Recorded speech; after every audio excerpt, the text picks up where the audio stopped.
Okey, kita ke udara. Standby. Cek line telefon masuk tak masuk. Masuk tak masuk? Ada? Ada ke tak ada? Belum. Ada. Oh ya. Okey dah. Okey. Dah. Assalamualaikum warahmatullahi wabarakatuh. Salam satu Malaysia, salam perjuangan kepada semua teman-teman rakyat Malaysia yang saya kasih sekalian. Malam ini kita akan mengupas beberapa isu dan antara yang menjadi fokus kita pada malam ini tidak lain, tidak bukan, ialah pertemuan ketua-ketua parti politik di dalam negara ini yang memenangi kerusi di dalam parlimen, yang akan dipanggil oleh Kebawah Duli Yang Maha Mulia daripada Kebagingan Pertuan Agong mulai hari Rabu, Khamis hingga ke hari Jumaat ini. Ramai yang nak tahu apa yang bakal dibincangkan. Saya rasa kalau saya membicarakan tentang apa yang bakal dibincangkan, itu semua boleh dianggap sebagai spekulasi. Spekulasi. Ada kemungkinan nak membincangkan sama ada wajar darurat dilanjutkan ataupun tidak. Nak membincangkan tentang sama ada parti-parti yang ada di dalam negara ini boleh mewujudkan kerajaan perpaduan yang mana sebuah kerajaan interim yang akan melibatkan semua parti politik, ataupun nak membincangkan siapa yang sepatutnya diangkat menjadi Perdana Menteri interim, Muhyiddin Yassin dan Anwar Ibrahim, ataupun Mahathir Mohamad dengan Hishamuddin Tun Hussein. Kita tak tahu, tuan-tuan. Itu semua spekulasi. Spekulasi. Jadi malam ni, daripada kita membuat spekulasi, lebih baik kita membincangkan apa yang kamu sebagai rakyat Malaysia mahu ketua-ketua parti politik ini bawa ke bawah duli tuanku. Jadi kalau ada sesiapa yang mahu meluahkan perasaan mereka, ada sesiapa yang mahu apa dipanggil, mahu memberikan pandangan, mahu memberikan apa dipanggil cadangan, apa yang sepatutnya dibawa oleh ketua-ketua parti politik ni, kita boleh buat secara live. Tuan-tuan boleh hubungi nombor telefon saya 0123320000. Siapa yang nak meluahkan perasaan ke apa ke, jangan ambil masa terlalu lama. Kita bagi lebih kurang dalam 30 saat seorang ke. Ataupun kalau kita rasa patut diberikan lebih masa, kita bagi lanjut lebih masa. Kalau nak bercakap, boleh telefon 0123320000. Dan kalau nak melontarkan pandangan dalam bentuk cadangan ataupun dalam bentuk tulisan, bolehlah ditulis di ruangan komentar di dalam live ini. Jadi tanpa melengahkan masa, saya persilakan saudara siapa dulu? Pablo dulu. Okey. Assalamualaikum Datuk. Waalaikumsalam warahmatullahi. Okey Datuk. Pada hemah Datuk. Ya. Apa akan terjadi itu? Pada hemah saya. Pada hemah saya tadi saya dah sebut. Ya, saya faham. Jangan spekulasi. Ya. Jadi apa yang tadi tu saya spekulasi lah tu. Maksud saya, dah lama benda ni tak jadi. Ya, sekarang ni saya punya pada pandangan saya lah.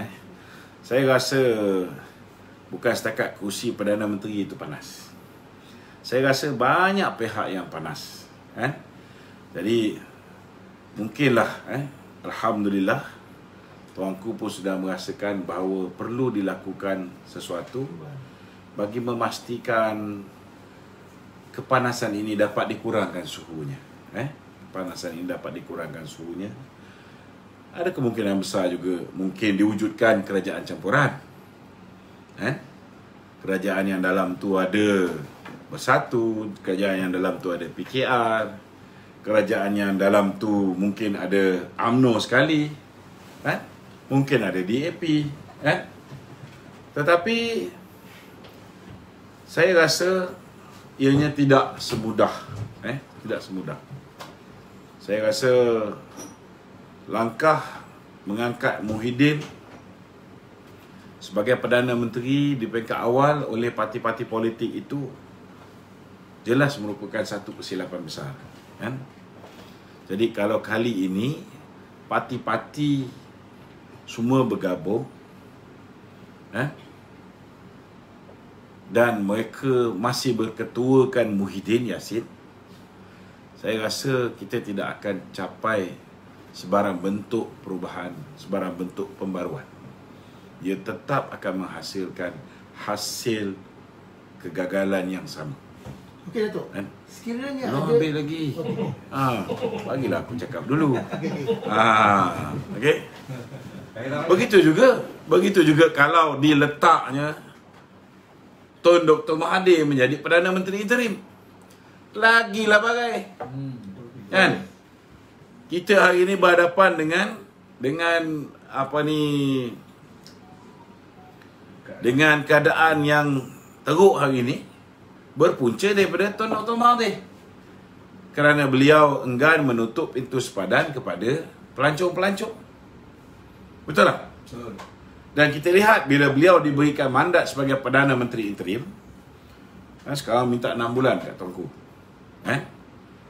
Sekarang ni bila dia diberikan mandat sebagai Perdana Menteri interim, dia membentangkan stimulus package.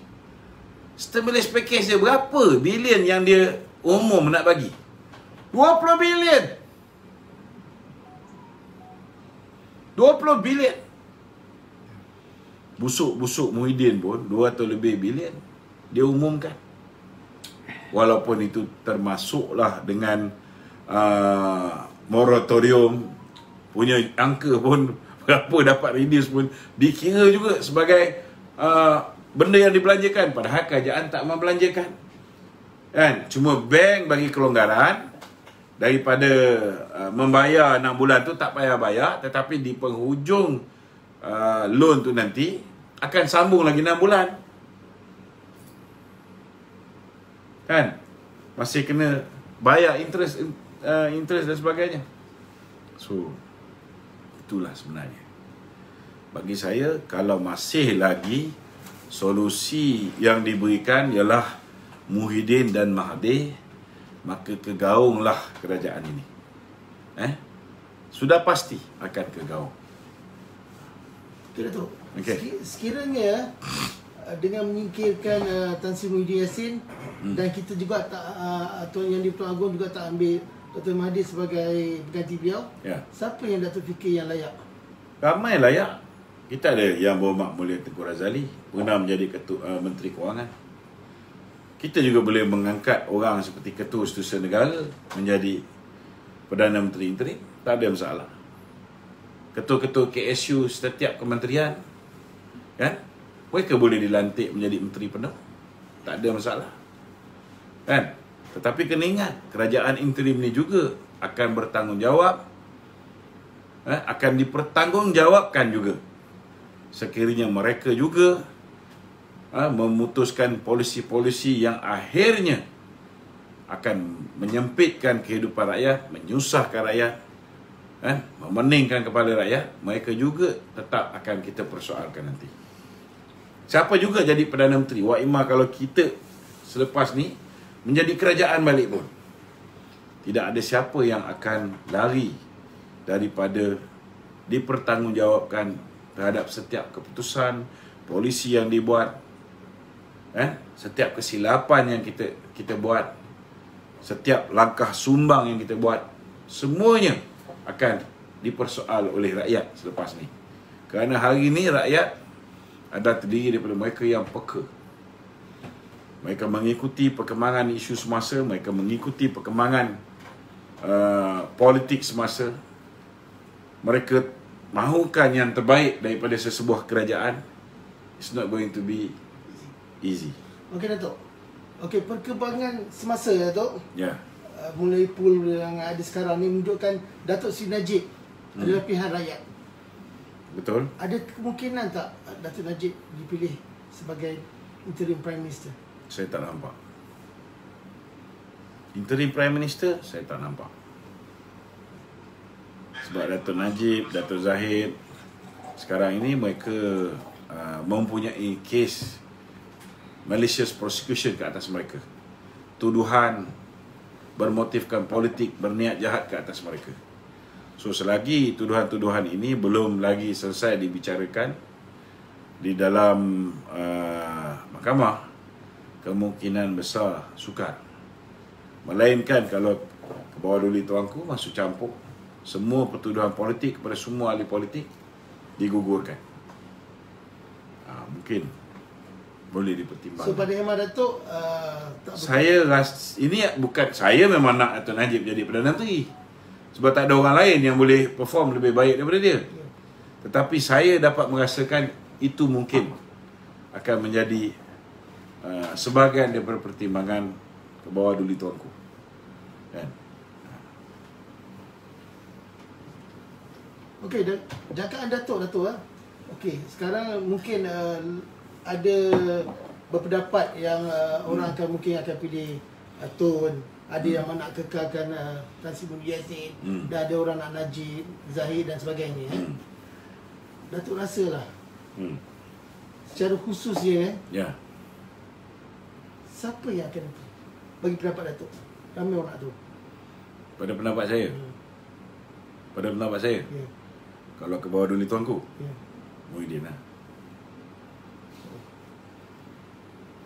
Itu Sebab pendapat apa? saya. Oh. Jadi tak ada perbezaan ada kalau macam tu, Datuk? Tak ada perbezaan. Perbezaannya ialah kerajaan itu akan lebih stabil. Sebab Anwar Ibrahim menyertai Muhyiddin. Azmin akan terpelanting. Macam saya sebut minggu lepas. Minggu lepas kita sebut kan? Tak, minggu lepas dah sebut. Minggu lepas kita dah sebut. Azmin bakal terpelanting. Kan? Kes dia dengan Hazib mungkin dibuka balik. Betul tak? Jadi Azmin hanya bawa 11 orang untuk menguatkan kedudukan Muhyiddin. Tapi Anwar ada 36 orang. Kan? Sebenarnya ini bagus untuk negara kita. Dengan syarat UMNO must stay away from this future government. Kalau UMNO pun masuk sebakul, hancur lebur. Cukuplah buat kesilapan sekali pada Mac 2020. Cukup. Okey, dengan adanya interim government ni, besar kemungkinan parlimen dibuka ke tak, Datuk? Kalau dah lebih daripada separuh menyokong Muhyiddin Yassin, mestilah buka. Lepas tu dia akan kenalkan lah hybrid lah, hibiscus lah, last sekali dia yang high. So dengan macam ni semua, still never ending story lah, Datuk. Benda yang tak bersudahan jugalah jawapannya. Dia akan ada kesudahan. It's going to be quite a stable government. It's going to be quite a stable government. Anwar ada 36. Kalau buang Azmin 11, masuk 36. Lepas tu yang dalam UMNO pun ada juga yang akan jadi baruah pada Muhyiddin ni akan tetap menyokong. Tambah lagi. So it's going to be a very stable government. Habis untuk memerangi COVID ni macam mana, Datuk? Adakah mereka punya kepakaran orang yang sama juga, Datuk? Dia orang yang sama, tetapi mereka tak perlu lagi buat SOP bodoh. Betul tak? Sebab sekarang ni SOP bodoh ni nak menyelamatkan kedudukan Muhyiddin.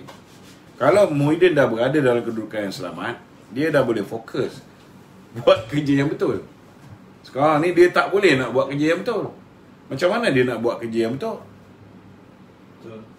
Sebab kedudukan dia sebagai Perdana Menteri ni ditentukan berapa lama darurat ni dapat diteruskan. Tapi kalau Anwar combine sekali dengan dia akan ada stable government. Okey, stable government satu. Stable government meaning kerajaan tu sukar untuk dijatuhkan selain daripada pilihan raya. Tapi tidak bermakna stable government itu diminati oleh rakyat, disukai oleh rakyat, disukai oleh para pelabur. Mungkin ada kesannya pelabur akan masuk balik. Contohnya Anwar ada kontak yang bagus dengan Amerika, dengan banyak tempat, dia akan membantu untuk bawa masuk pelabur. Sebab dia kena tunjuk dia boleh perform macam Azmin Ali. Dia nak tunjuk dia boleh menggantikan Muhyiddin jadi Perdana Menteri, dia tunjuk. Dia pergi sana, pergi sini, kan? Walaupun dia tak bawa balik investment, kan? Yang dia bawa balik plak gambar dia cuci apa? Cuci majlis di dalam. Itu je. Kan? Tapi Anwar boleh bawa investment. Dia boleh lah. Tapi kalau orang tahu senario politik di Malaysia bahawa kerajaan yang bakal dibentuk itu adalah terdiri daripada mereka yang tidak disukai oleh rakyat. So, a smart investor, they will not invest in Malaysia until maybe next 2 years. Selepas 2 tahun, bila dah ada pilihan raya, barulah mereka akan melabur balik. Bila dah ada kerajaan yang kuat, kerajaan yang betul-betul mendapat mandat rakyat. Okey, dekat Datuk 6 bulan dari sekarang, Datuk. Ya. Ada pilihan raya ke tak ada? Tak ada. Kalau kerjasama Anwar dengan Muhyiddin ni berlaku, maka pilihan raya ni lambat lagi lah. Walaupun kita jangan bagi masa je. Dah 80%, Datuk.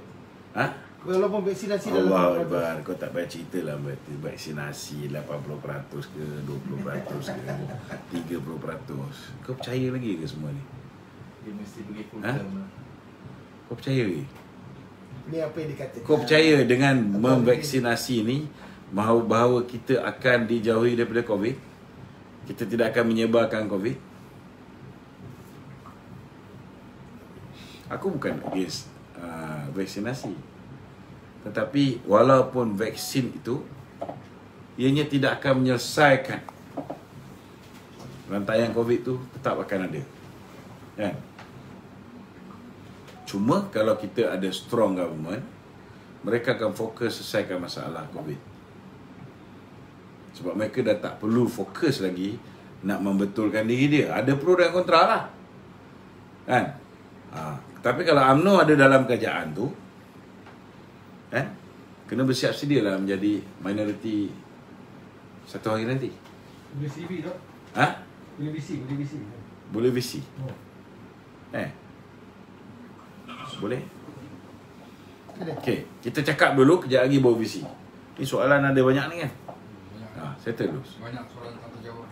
So, apa lagi nak tanya? Okey, Datuk.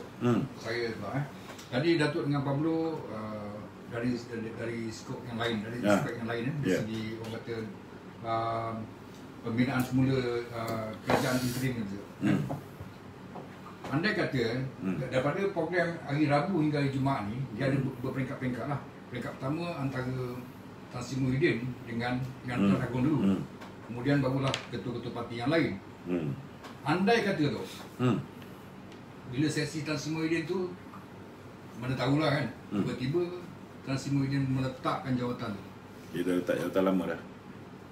Tak, kalau betul ni, apa akan berlaku? Dia dah letak jawatan lama dah. Tu je aku nak beritahu dengan kau. Dia letak jawatan lama? Okey, tak payah cerita. Okey, pergi. Jadi apa beza tu? Kalau nak wujudkan kerajaan interim dengan kerajaan darurat yang ada ni. Darurat dengan kerajaan interim, apa beza dia tu? Rakyat agak keliru sekarang ni. Kerajaan interim yang bakal dibina dengan kerajaan darurat yang ada sekarang ni. Kerajaan yang ada sekarang ni, okey, sepatutnya bila isytihar darurat, tuanku melantik kerajaan dia sendiri. Okey. Tapi kita tengok tuanku melantik jawatan kuasa bebas. Tapi adakah jawatan kuasa bebas ni mentadbir negara ni? Tidak. Betul tak? masih dikekalkan kerajaan yang telah hilang majoriti. Maknanya tak adalah kerajaan tuanku pada hakikatnya. Kerajaan yang dah hilang majoriti ni dibenarkan untuk terus memimpin negara, terus mentadbir negara.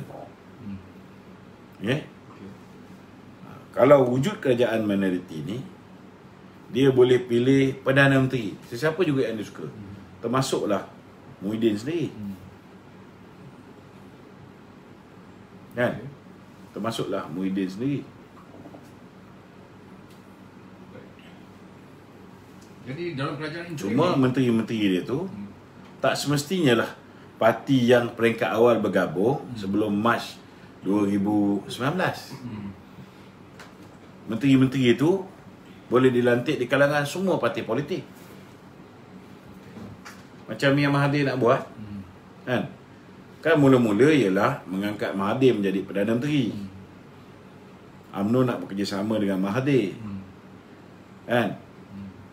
Tetapi bila sampai ke istana, baru kita diberitahu oleh pegawai istana bahawa Mahathir nak mewujudkan kerajaan perpaduan, unity government, termasuklah DAP dalamnya.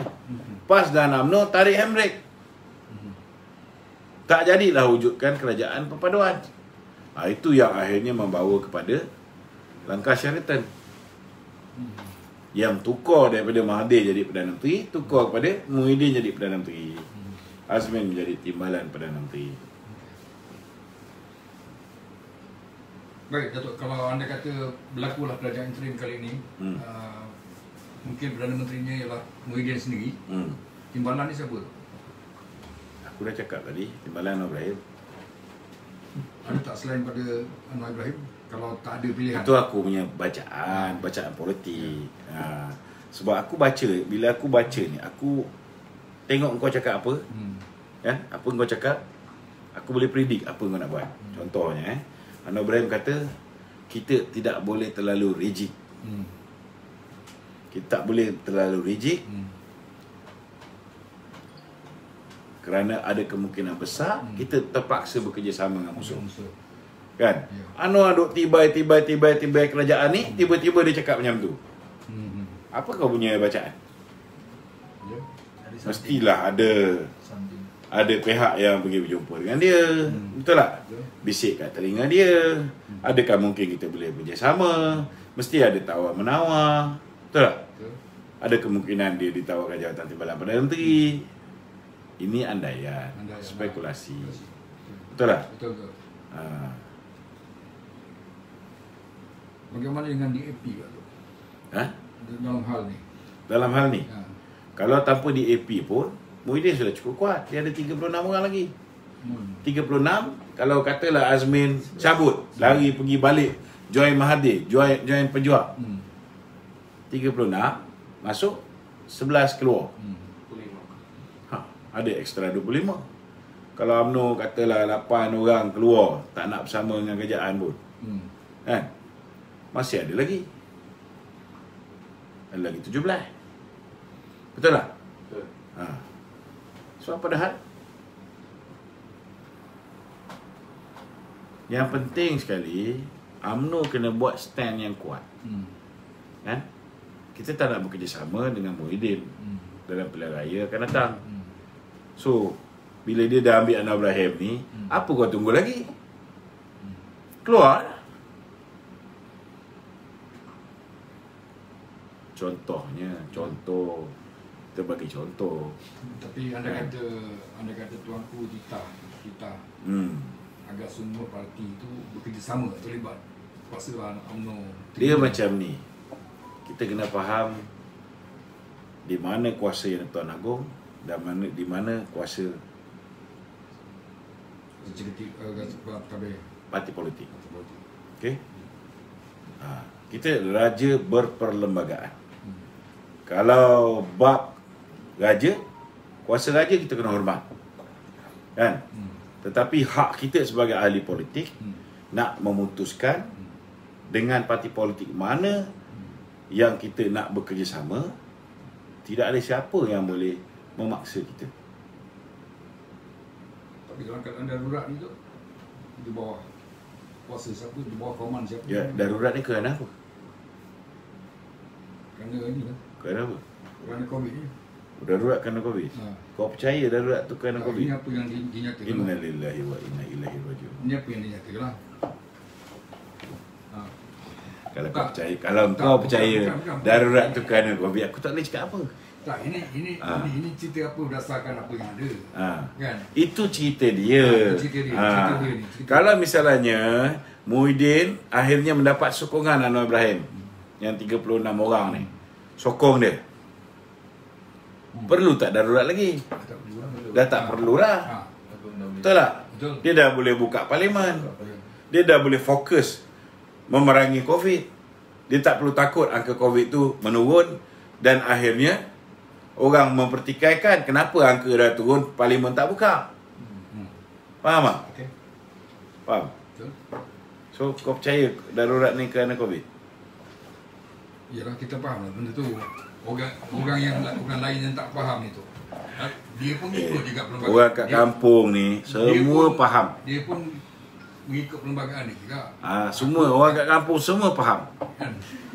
Orang kat kampung semua faham. Orang tepi jalan, orang tepi bukit, orang tepi longkang, semua faham. Yang tak faham ni, orang yang tak faham bahasa je. Okey Datuk, sekarang Anwar nak join dengan PN.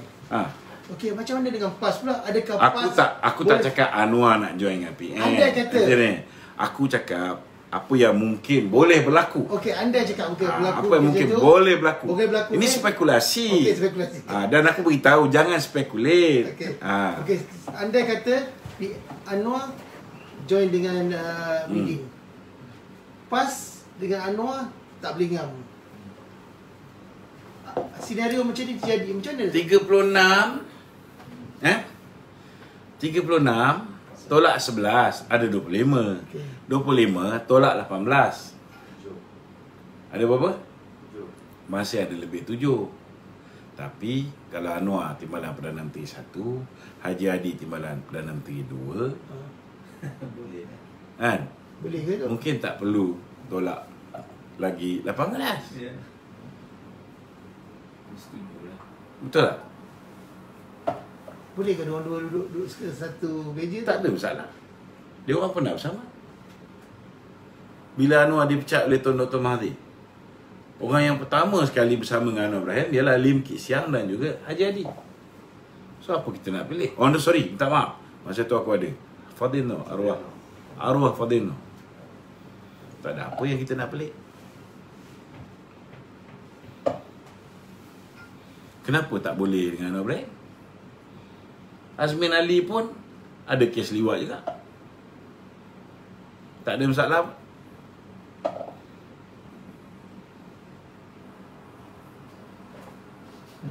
Apa yang kau pening sangat?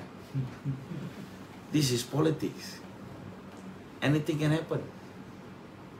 Kan? Kalau tiba-tiba Isyamuddin pula jadi timbalan Perdana Menteri, kau tak terkejut? Ataupun tiba-tiba Isyamuddin jadi Perdana Menteri. Kau tak heran? Kau tak heran?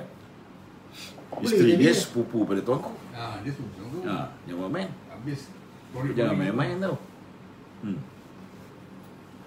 Tiba Azmin pula. Tak mustahil. Siapa Azmin? Mustahil. Yang tu mustahil. Yang tu mustahil. Banyak mana duit dia pun, bro.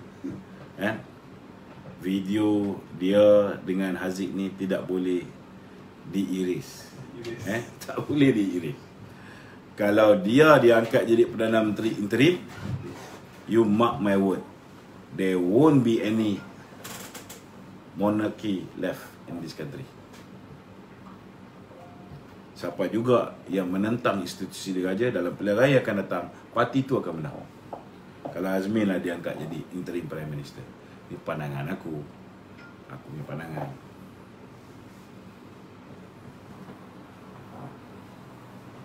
Siapa nak letak orang yang video dia dah satu dunia orang tonton. Kalau buka Pornhub pun boleh dapat video dia. Video ada lagi tu? Aku tak simpan lah. Aku simpan, kau minta. Bila aku pun kau minta, aku bagi. Aku dah melakukan satu jenayah, menyebarkan video lucah.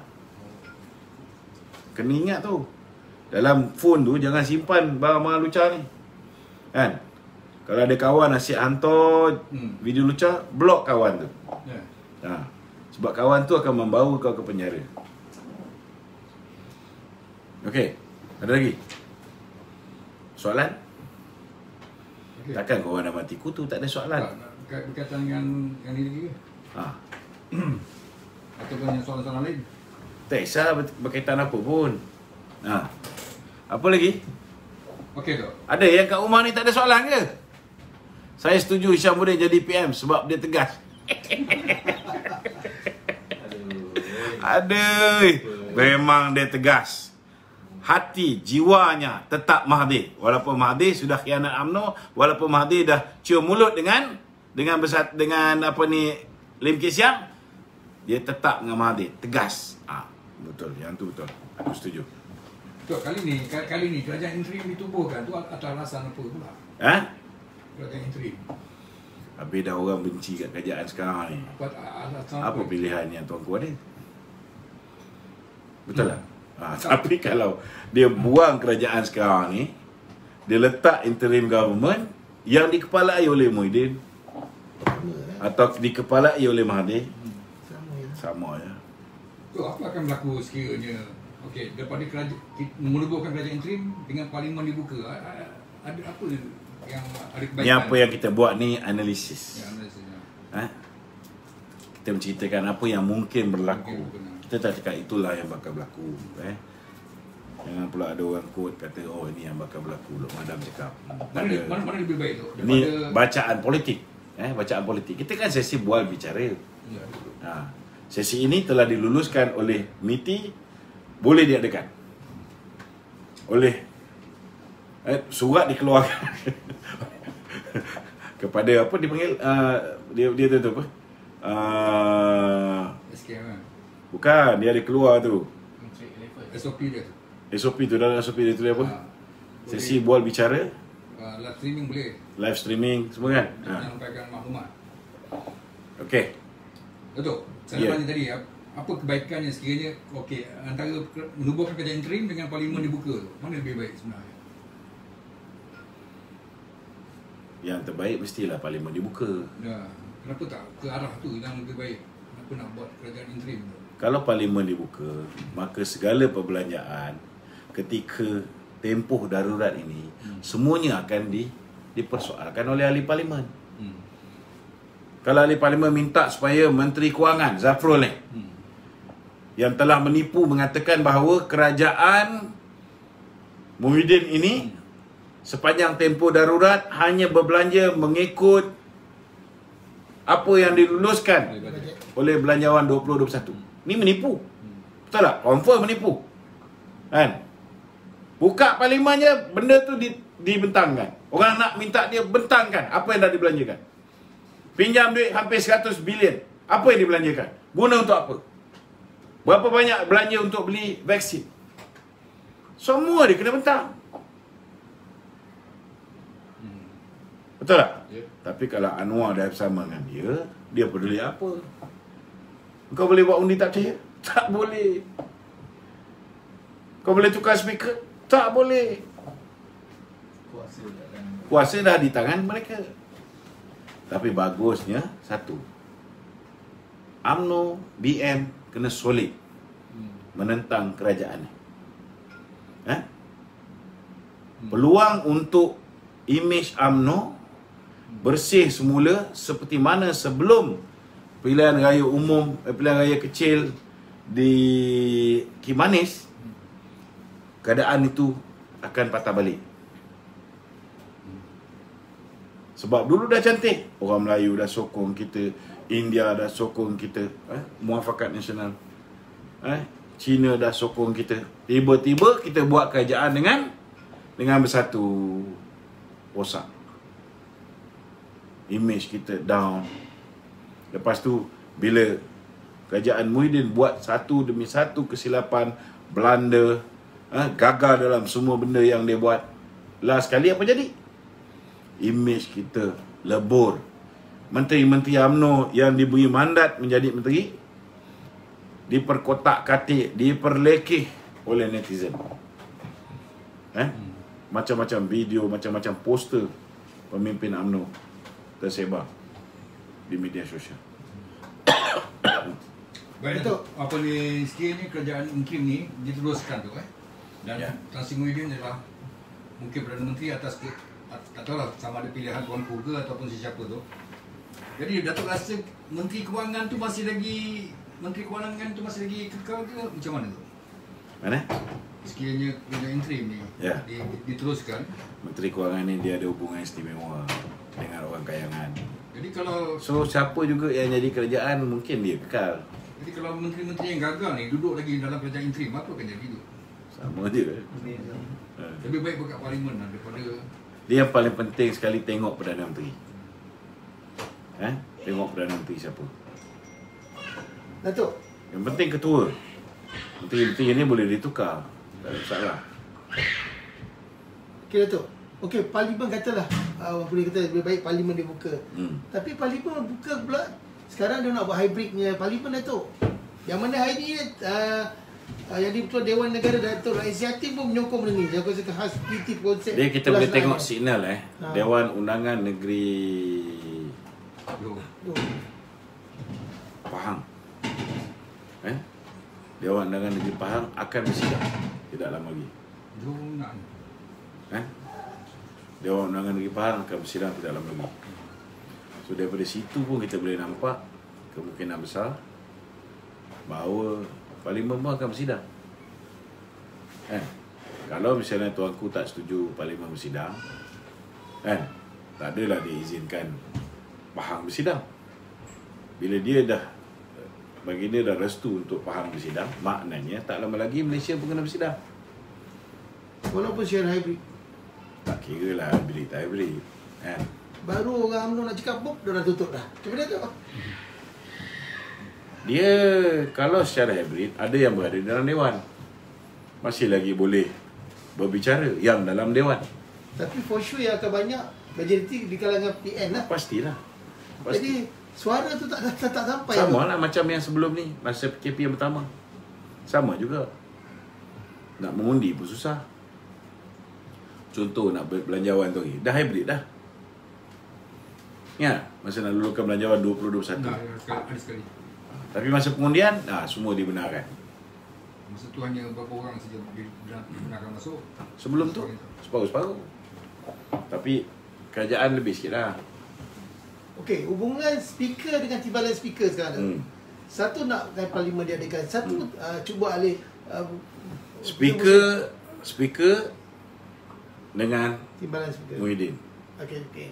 Timbalan speaker dengan UMNO. Itu je. Apa kau nak pelik? UMNO nak parlimen bersidang. UMNO firm. Kita nak parlimen bersidang. Begitu juga Pakatan Harapan. Yang orang UMNO, menteri UMNO yang tak nak parlimen bersidang ialah yang berkiblatkan Muhyiddin. Okey. Ya, andai kata berlaku perpecahan ni, Datuk rasakan grup yang berkiblatkan Muhyiddin akan terus ke Muhyiddin ataupun dia reverse balik, Datuk? Kalau terus ke Muhyiddin lagi bagus. Senang kita nak tahu pengkhianat ni siapa. Kita harap dia terus ke Muhyiddin lah. Dan kita harap parti pun tegas. Orang ni jangan dia beri peluang bertanding lagi dalam parti. Kalau 8 orang saja di kalangan ahli parlimen kita, 43 orang BN ni, 8 orang je yang setia dengan BN. Yang lain semua setia kepada Muhyiddin. Let it be. Daripada 8 tu, kita akan pastikan kurang-kurang election akan datang 188 BN. Senang cerita. Okey. Okey, Dok. Kita pergi soalan lain, Dok. Soalan lain? Soalan pasal interim. Kau jangan tanya aku apa notebook tak sampai lah apa semua kan. Okey. Tak, okey. Ini kita pasal Kanak-kanak tu dah Kanak-kanak. Ini lagi satu masalah. Sudah positif. 83,000 orang sudah positif. Satu tepukan gemuruh kepada Razi Jidin. Kerana kehebatan dia membuka sekolah-sekolah itu hari tanpa berfikir panjang. Selepas ibu bapa sibuk beli barang-barang, laptop, gadget dan sebagainya untuk live streaming kelas setiap hari. Dah habis duit untuk pasang wifi dan sebagainya. Tiba-tiba dia kata, ni apa cerita ni? Faizal Suara, dia nak apa? Dia nak tanya. Tiba-tiba dia nak ni. Tak tahu dia nak buat apa? Dia nak buat live ke dia tanya soalan ke apa? Tanya.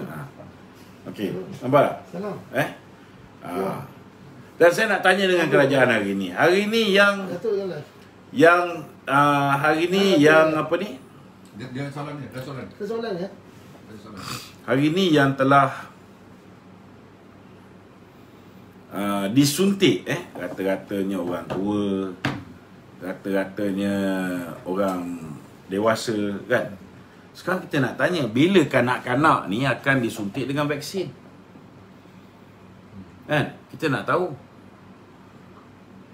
Bila kanak-kanak ni nak disuntik dengan vaksin? Kan? Apa akan jadi daripada 82,000 orang ni? Kalau ada yang mati. Yang ini angka yang masih lagi belum didisclose oleh pihak KKM. Saya nak bertanya dengan Datuk Nur Hisham ataupun Tan Sri Nur Hisham. Berapa ramai di kalangan kanak-kanak yang positif COVID-19 dimasukkan ke dalam ICU? Maknanya berada dalam keadaan kritikal. Dan berapa ramai di kalangan kanak-kanak ini yang telah meninggal dunia? Angka ni perlu didedahkan. Tak ada apa? Tak didedahkan. Jangan main tembak tak ada je. Tak boleh. Kita minta didedahkan. Kita tahu ada. Kan?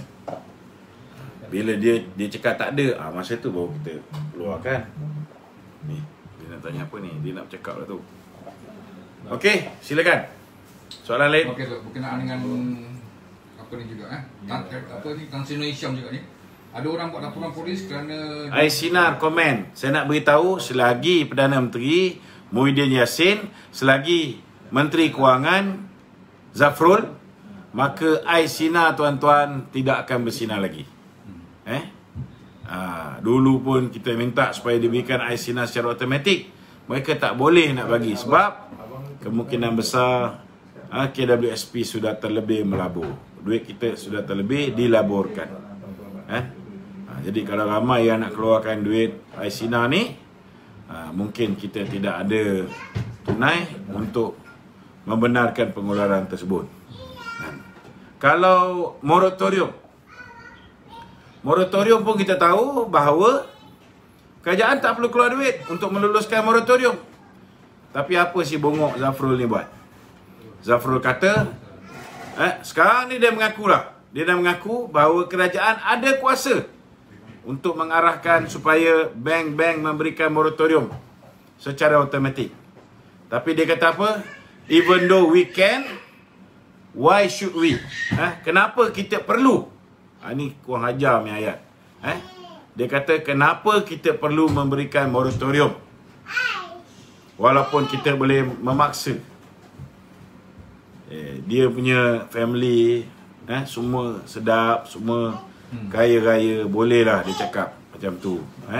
Tetapi kena ingat satu, sabar sayang. Kena ingat satu, bahawa ramai rakyat Malaysia yang korang tak bagi keluar untuk bekerja, mereka berada dalam keadaan yang cukup perit. Bukan hanya tak boleh nak bayar pinjaman bank, pinjaman kereta tak boleh, pinjaman perumahan tak boleh, pinjaman loan peribadi tak boleh bayar. Malah nak bagi anak bini makan pun perit sekarang ni. Bukan semua boleh dapat komisen tu, komisen ni. Bukan semua boleh dapat projek kerajaan tu, projek kerajaan ni. Ni nak kena beritahu. Okey, kita ada pemanggil. Soalan daripada Faizal. Assalamualaikum. Waalaikumsalam tu, apa khabar? Baik, alhamdulillah. Cakap kuat-kuat. Cakap kuat. Okey, apa nak tanya? Okey tu. Ini cerita pasal tuanku dah panggil semua ketua-ketua parti datang untuk menghadap. Okey. Yang Tuan Agong kan. Okey. Cerita dia hari ni dekat sosial media. Okey. Rakyat tak nak tahu tentang sosiopolitik negara. Rakyat nak tahu tangani COVID, pulihkan balik ekonomi. Ya, betul. Boleh tak Datuk jelaskan sikit kepada rakyat Malaysia ni, apa kaitan parti politik dalam pentadbiran negara? Dalam masa yang sama juga, kenapa pentingnya perlu ada peralihan kabinet baru untuk menangani COVID dan juga memulihkan balik ekonomi? Pasal ramai rakyat keliru. Diorang fikir apa yang Muhyiddin Yassin buat hari ni dah terbaik. Banyak bantuan telah dikeluarkan, perbelanjaan 600 bilion duit kerajaan telah dibelanjakan untuk pandemik COVID ni daripada tahun lepas. So rakyat masih lagi memikirkan soal kerajaan yang dah ada ni bagus, rakyat kena bagi kerjasama pada kerajaan. Tapi dari sudut sosiopolitik sebenarnya perkara tu tak baik kerana kerajaan yang ada hari ni tak stabil dari segi kerusi. Itu yang pertama. Yang keduanya, kerajaan gagal memulihkan ekonomi. Yang ketiganya, kerajaan sendiri gagal untuk mendapatkan satu kata sepakat di antara semua parti-parti politik dalam Malaysia untuk bantu kerajaan tangani COVID. Boleh tak Datuk explain dekat rakyat kenapa pentingnya kestabilan politik ketika ini untuk tangani kes COVID dan juga pulihkan balik ekonomi? Rakyat ramai tak tahu pasal politik. Dia tak nak tahu pasal politik. Yang rakyat nak tahu COVID menurun, ekonomi menaik. Boleh Datuk jelaskan tak? Okey. Terima kasih. Sama. Okey, sebenarnya macam gini. Kena faham bahawa bila ahli politik nak menjadi wakil rakyat,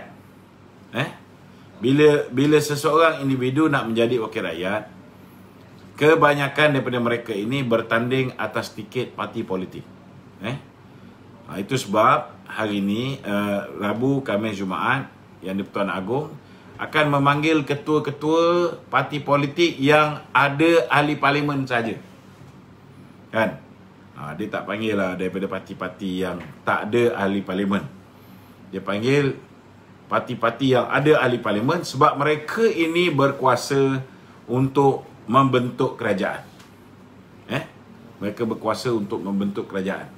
Macam contoh itu hari bila Tuan Dr. Mahathir meletak jawatan, ke bawah dari tuanku telah memanggil semua 222 ahli parlimen, bertanya dengan mereka dua perkara. Pertama, adakah anda mahu melantik seorang Perdana Menteri baru atau adakah anda mahu supaya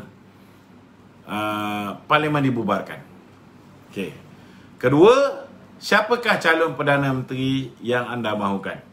Dan ketika itu tidak ada seorang pun yang berjaya mendapat lebih daripada 112 kerusi ataupun 112 undian untuk diangkat menjadi Perdana Menteri.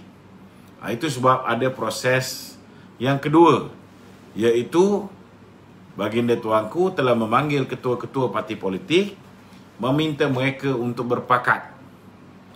Dan pakatan di antara UMNO, PAS, Bersatu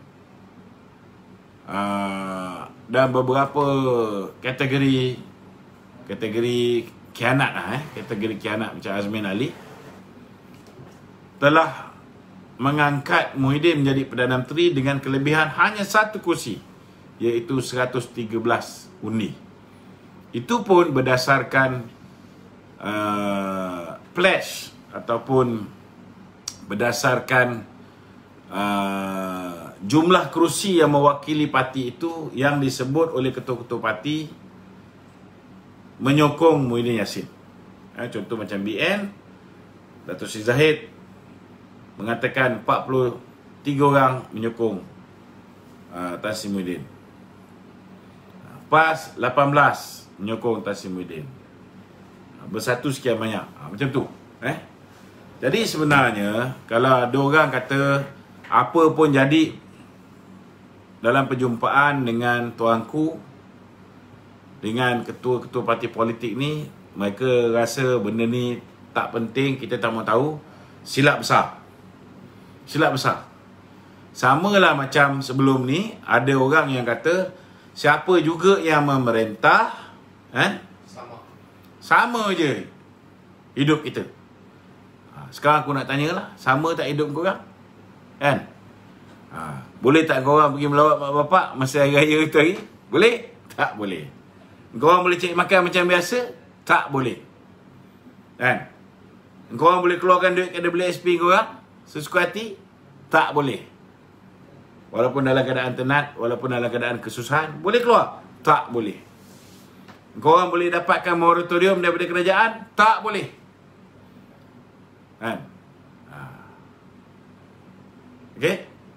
Jadi kena faham bahawa kehidupan kita dalam negara ini bergantung kepada polisi-polisi yang dibuat oleh kerajaan. Jadi kalau kita tak ambil tahu pasal polisi-polisi yang dibuat oleh kerajaan, kita tak ambil tahu siapa yang memerintah kita, kita anggap siapa memerintah pun hidup kita sama, maka lepas ni jangan marah. Kalau ada kerajaan bodoh diangkat menjadi pemerintah Malaysia, kan? Korang punya kehidupan makin susah, korang punya kehidupan makin cacar marba, SOP yang ditetapkan melampau-lampau kegilaan dia. Jangan salahkan kerajaan, kerana kita tidak ambil berat pasal politik. Jadi hari ni kita kena educate rakyat Malaysia. Nombor satu yang perlu kita buat sebagai warga negara, kita perlu mendaftar sebagai pengundi. Sebelum ni sepatutnya umur 18 tahun ke atas semua automatik akan menjadi pengundi. Tetapi nampaknya cuba didelay oleh Kerajaan Perikatan Nasional. Maka hari ini siapa juga ada anak yang berusia lebih 21 tahun, wajib pergi ke pejabat pos untuk mendaftarkan anak mereka sebagai pengundi. Penting. Penting. Puak-puak DAP semua, mereka daftar anak-anak mereka sebagai pengundi. Tapi anak orang UMNO kurang. Jadi jangan sampai kita ketinggalan. Itu penting. Bila kita mendaftar, barulah kita boleh pilih kerajaan. Ini duk asuk-asuk, duk balon-balon kerajaan, tapi tak mendaftar pengundi. Betul tak? Jadilah engkau warga negara Facebook saja.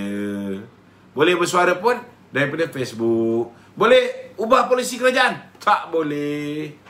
Sebab nak ubah polisi kerajaan, masa yang paling cantik, masa yang paling sesuai, bukan di Facebook, bukan di demonstrasi, bukan di dalam rapat umum, tetapi di peti undi. Yang ini yang kita perlu didik anak-anak kita. Pastikan semua orang pergi mendaftar, dijadikan pengundi yang layak mengundi, supaya kita boleh menentukan siapa yang kita nak angkat jadi kerajaan. Okey, Datuk. Faizul. Alright. Mengenai pemanggil tadi tu, pemanggil. katanya rakyat sangat berpuas hati dengan bantuan-bantuan yang telah kerajaan sekarang bagi. Aku percaya, terutamanya orang bujang. Kan? Confirm dia orang semua berpuas hati dapat seorang 100. Kalau tak percaya, kau interview semua orang bujang. Alhamdulillah. Kan? Kalau dapat 100 pun kau dah rasa macam dapat RM100,000. Kan? So, apa-apa berlaku dalam pilihan raya akan datang tu, it's your own funeral. Kan? Kita tak malas nak campur lah. Kan? Kita kena bijaksana lah. Kan? Janganlah asyik kena bodoh je. Cukup lah. Kan? 2018 tu kita dah sepatutnya menjadikan ianya sebagai pengajaran. Kan? Hari ni ada seorang kawan tu, kan? Dia cerita masa sebelum pilihan raya ke-14 nak menunjukkan dia ni betul-betul anti kerajaan BN ni. Dia sampai keluarkan gambar bendera PKR tu Dia pergi scuba diving, dia ambil gambar dia. Dia bentangkan bendera PKR tu. Nak sokong Pakatan Harapan, dia bentangkan bendera PKR dalam dasar laut. Ketika dia scuba diving. Dia kata antara benda yang aku paling menyesal buat. Itulah dia. Nasib baik kau boleh menyesal sekarang. Sebab paling lewat 2 tahun daripada sekarang kau sempat membetulkan. Tapi kalau pilihan raya yang ke-15 kau masih buat kesilapan yang sama, kau tunggulah lagi 5 tahun baru boleh betulkan. Cubalah try test lagi. Slogan ini kalilah. Ini kalilah. Ini kalilah, hadaplah.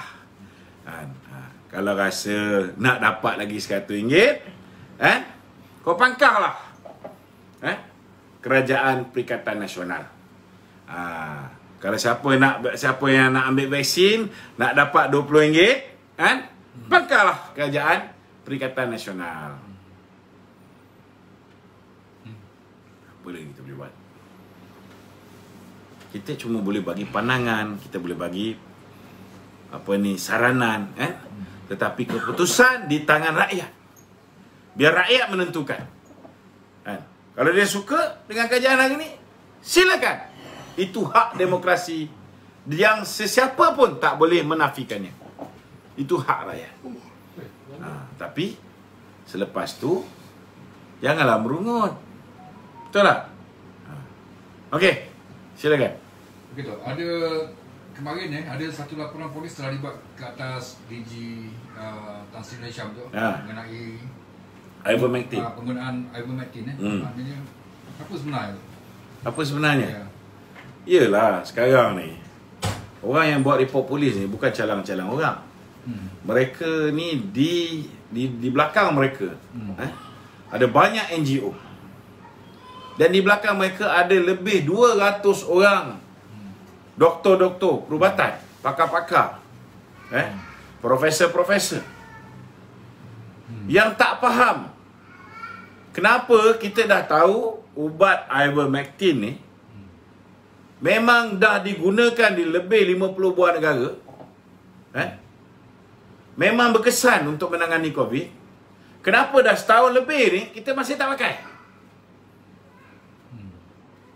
Bila orang buat desakan sana, orang buat desakan sini, orang buat conference sana, orang buat conference sini, menentang, mempersoalkan kenapa kerajaan tak menggunakan Ivermectin, sekarang baru nak berikan 500 orang untuk test. Mestilah ada sesuatu. Mestilah ada orang yang spekulate, yang mengatakan bahawa ini mungkin nak, ini orang spekulate, aku beritahu je. Mungkin nak menyelamatkan tengkuk setengah-setengah orang yang membekalkan itu, membekalkan ini. Betul tak? Mungkin kerana nak menyelamatkan kerajaan Muhyiddin yang sudah hilang majoriti ni daripada tumbang. Maka perlu diperbanyakkan angka. Orang akan spekulate begitu. Faham tak? Hari ni pun orang dah mula bertanya. Kita dok sibuk nak mengekang wabak COVID-19 ni. Hari ni MAEPS punya pihak mula claim dengan KKM.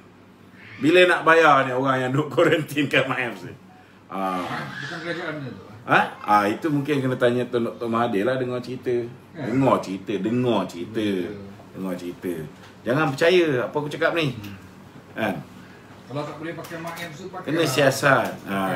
Pakailah tu. Tak, tempat yang paling cantik sekarang ni, kalau katalah mahal sangat belanja nak pergi MAEPS ni letak sana, lepas tu nak bayar.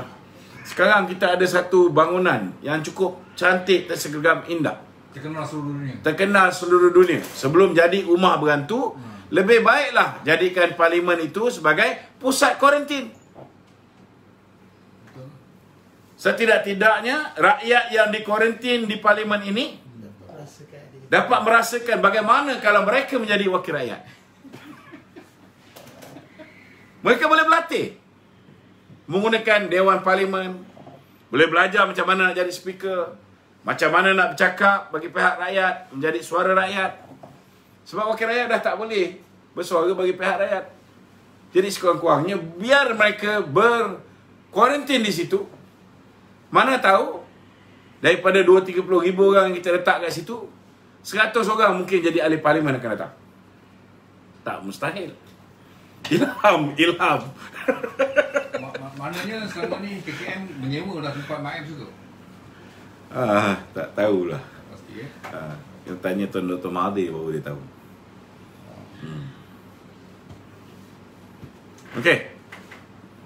Okey tu, apa ni, hari tu ada kongres mesyuarat di China kan.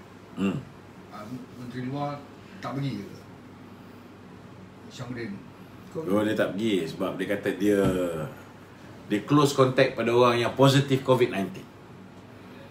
Dia close contact. Tapi dia dah... Apa yang peliknya, dia dah 2 kali kena jumpa orang yang positif COVID, masih kena kuarantin. Sampai kan mesyuarat-mesyuarat penting tak boleh pergi. Macam mana? Itu sebab tadi ada orang kata dia percaya Syamudin boleh jadi Perdana Menteri kan. Aku punya jawapan simple dia. Suruh dia belajar macam mana nak bangun pagi. Itu je cukup. Dalam maknanya tu. Okey. Baik Datuk, apa ni, Datuk biasa selalu promotekan Datuknya daun semambu apa semua kan, air semambu apa kan. Tapi yang tentang cengkeh ni Datuk tak pernah. Ni aku minum bunga cengkeh ni. Bagi sikit lagi air ni. Jadi tak pernah promote tu. Cengkeh ni kenapa tu? Adakah semambu ni dengan cengkeh ni berbeza dia punya tu? Semambu ni, dia ni antivirus. Daun semambu ni antivirus. Cengkeh ni, cengkeh ni, kalau orang ambil asap wap daripada cengkeh ni, dah positif COVID-19, dia ambil cengkeh ni, kalau contohnya dia sakit tekak kan, dia kunyah cengkeh ni, dia ambil cengkeh ni, dia kemam-kemam apa, memang boleh bantu untuk mengurangkan batuk dia, melegakan keradangan lah. Kan? Tetapi tak membunuh virus tu. Itu ada setengah-setengah pakar berpendapat bahawa kalau kita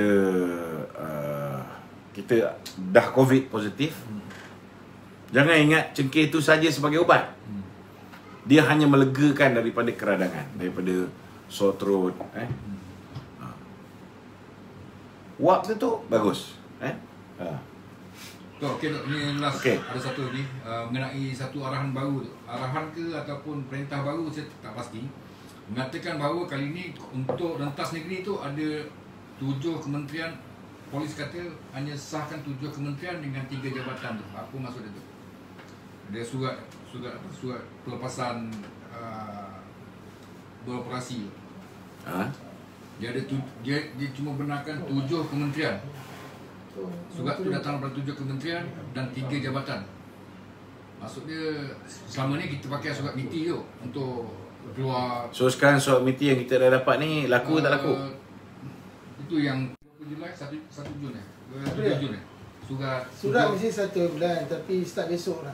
7 kementerian. 10 kementerian 3 jabatan. 10 surat tadi. 10 surat. Tak ada 10 surat patah balik.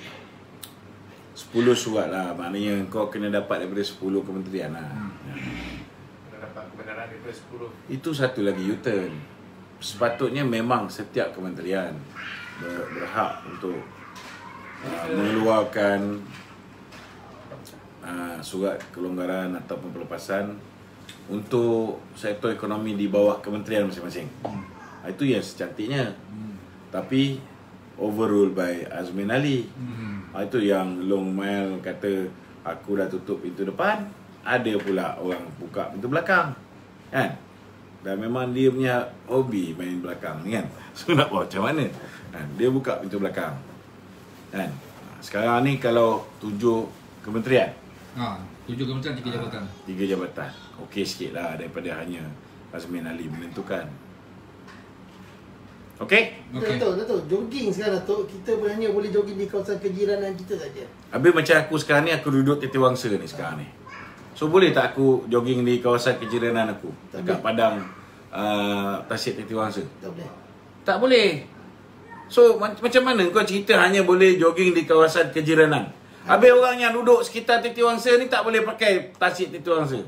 Ini yang kadang-kadang bila buat SOP bodoh macam ini yang kita marah. Tu yang aku punya live ni boleh nak marah balik. Kadang-kadang di hujung-hujung kau suruh aku marah. Aduh. Orang dah stres, rakyat dah stres. Aktiviti ekonomi tak boleh berjalan. Kan? Kau tengok orang, Allah Akbar. Semua